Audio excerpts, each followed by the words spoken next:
Assalamualaikum warahmatullahi taala wabarakatuh dan salam sejahtera kepada semua. Okey, hari ini kita teruskan dengan praktis pengukuhan kefahaman soalan KBAT untuk sains tingkatan 2.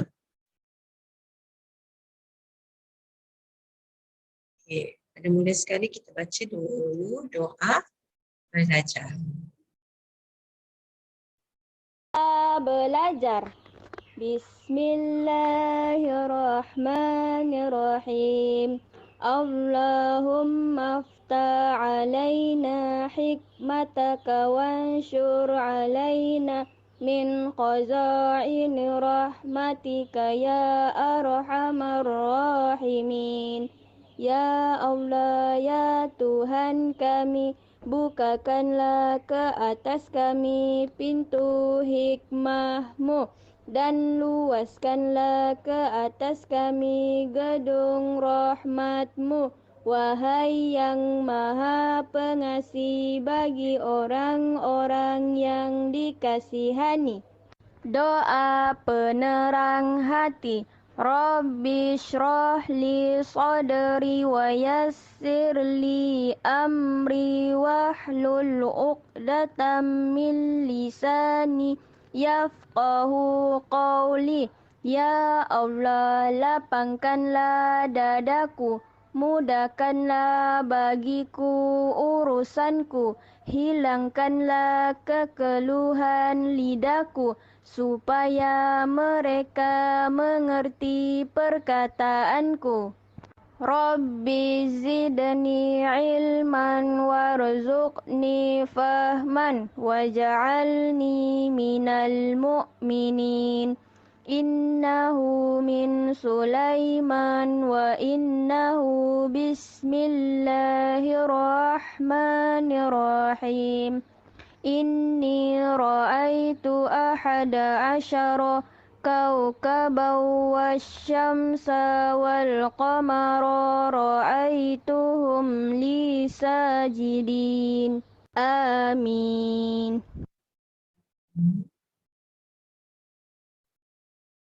Doa Teruskan dengan soalan ekosistem. Okey, untuk soalan ekosistem ini, untuk soalan ekosistem, kita tengok pada soalan 1. Okey, Azlan sekarang ni. Azlan memerhatikan foto di bawah tentang interaksi antara hidupan. So kita ada interaksi antara buaya dan juga burung kedidi. So soalannya, apakah hubungan buaya dan burung kedidi? So terangkan. Okay, di mana apakah hubungan interaksi antara dua organisma?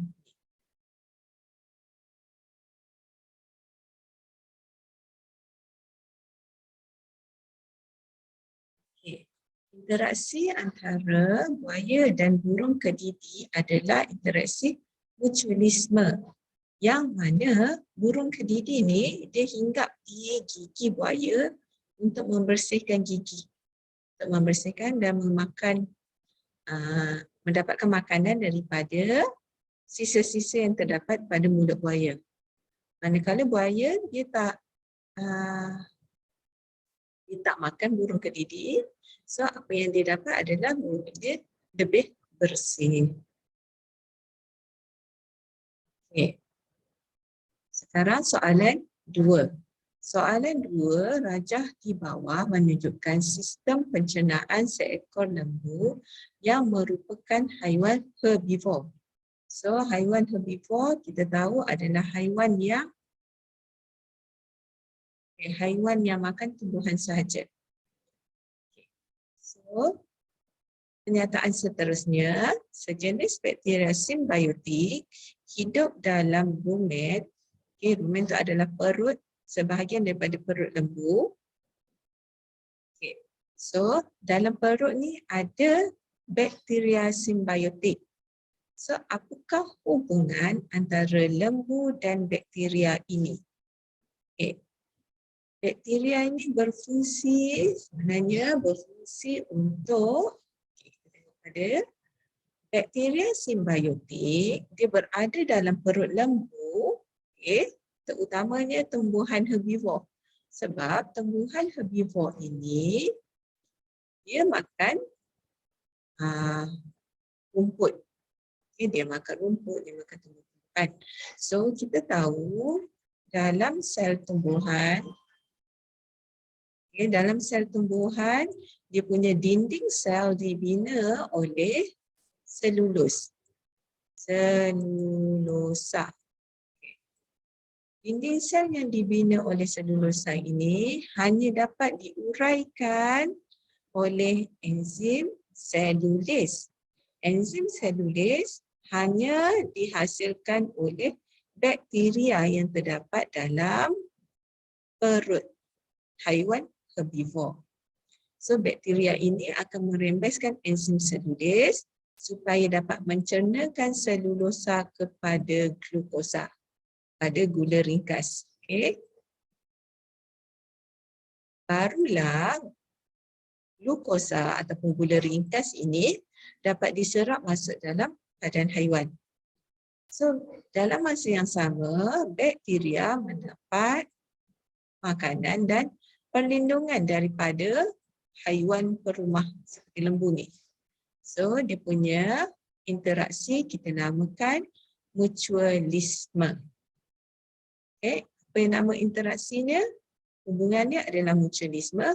Penerangan ni kita kena terangkan apa yang bakteria dapat dan apa yang lembu dapat. Okay. Next question. Okay. Tengok pada rajah. Foto di bawah menunjukkan interaksi antara mangsa-pemangsa hidupan di padang rumput Afrika. Kita nampak ni kuda belang, singa makan kuda belang. Apakah mangsa dan apakah pemangsa? So ini dia nak tanya maksud. Mangsa, apa itu pemangsa?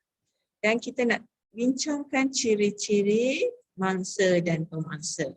So dalam gambar ni, okay, kita sedia maklum. Okey, kuda ni mangsa. Ini pemangsa.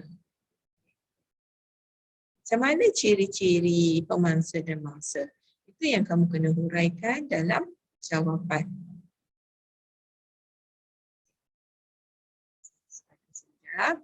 Okey, kita tengok pada jawapan. Mangsa adalah organisma yang diburu. Okay, diburu, dicari dan dimakan oleh organisma lain. Manakala pemangsa pula adalah organisma yang memburu dan memakan organisma lain. So, fungsi pemangsa ialah dia mestilah mempunyai kuku, gigi yang tajam supaya dapat membunuh mangsa. Manakala mangsa pula mempunyai kebolehan dari segi melarikan diri daripada pemangsa ataupun dia camouflage, dia menyamar supaya dia dapat sembunyi daripada pemangsa. Itu ciri-ciri yang boleh kamu huraikan dalam berdasarkan gambar. Okey, foto yang keempat, soalan 4, kita tengok ada ekosistem di dalam kolam yang dapat diperhatikan di kawasan sekolah. Okay. Tengok pada ekosistem kolam ni kita ada gambar ikan.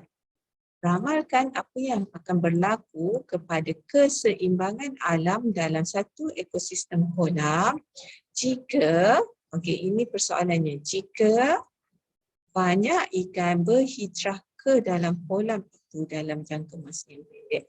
Maksudnya ada satu kolam. Ikan tu nak berhijrah sendiri, ya, ataupun kita masukkan banyak-banyak ikan, masukkan banyak-banyak ikan ke dalam kolam ni. Apa berlaku pada keseimbangan ekosistem kolam? Macam sama lah juga ada satu kawasan kita masukkan banyak-banyak organisma. Apa keseimbangan yang berlaku? Keseimbangan daripada sudut keperluan asas makanan, pasangan, dia punya ruang, apa yang berlaku? Okey. Apa yang berlaku ialah yang pertama persaingan. Persaingan terhadap, okey, yang pertama makanan, asasnya makanan. Perkara asasnya adalah makanan, iaitu berlaku persaingan antara ikan untuk mendapatkan makanan. So makanan akan berkurang. Bila makanan berkurang, ikan sama ada ikan akan mati ataupun ikan tu akan berhijrah ke kawasan lain.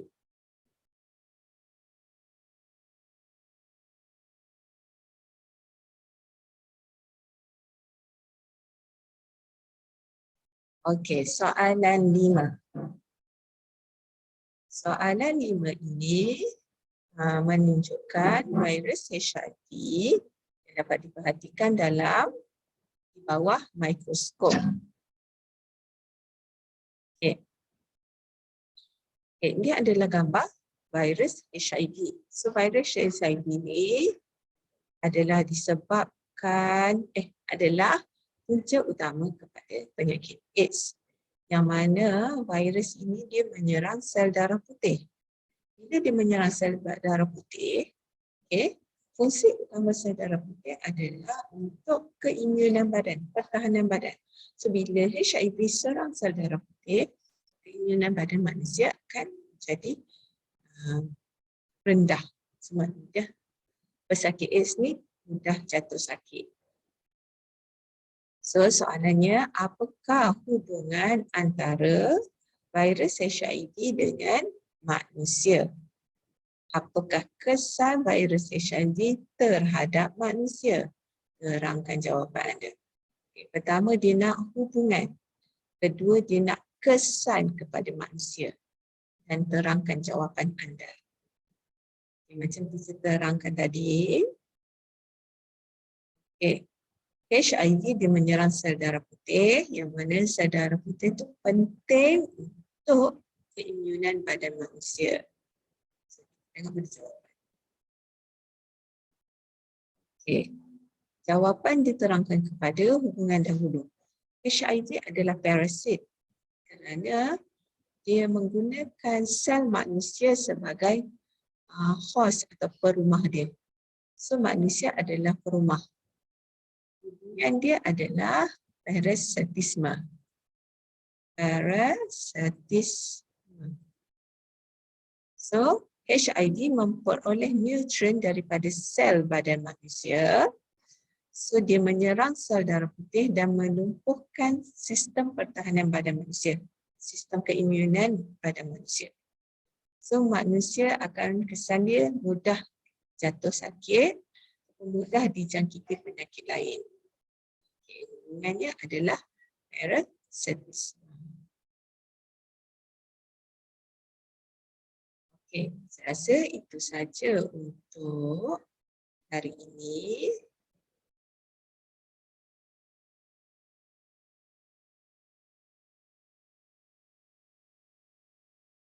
Okey, kita tutup kelas dengan tasbih kifarah dan surah Al-As. Bismillahirrahmanirrahim. Subhanallah wa bihamdihi. Asyhadu an la ilaha illa anta astaghfiruka. Bismillahirrahmanirrahim. Jumpa lagi.